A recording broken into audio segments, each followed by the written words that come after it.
খামারিদের সবচেয়ে বড় সমস্যা হলো, ইঁদুরের খামারিদের সবচেয়ে বড় সমস্যা হলো এই দাঁত বৃদ্ধি, দাঁত নোগের মতো বাড়ে আস্তে আস্তে।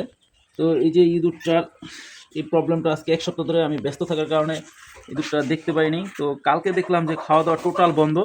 তো আমি পরে ধরে খেয়াল করে দেখলাম এটা দাঁত এত বড় হয়েছে, চোয়ালের ভিতরে চলে গেছে।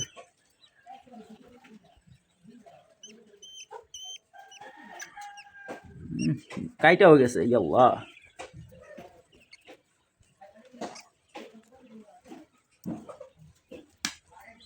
একটা কেটে ফেলছি, কই গেল, কই গেছে কইতে পারি না। অনেক জখম হয়ে গেছে ভিতরে।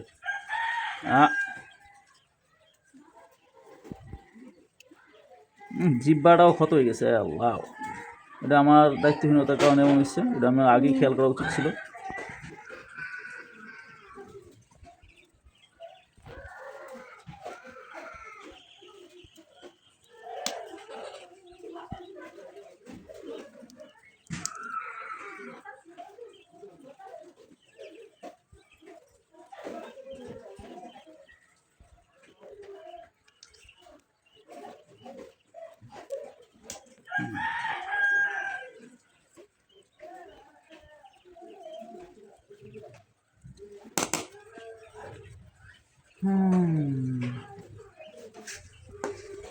দাঁতটা দেখা যায় রে, দাঁতটা যেটা কাটলাম বেড়া।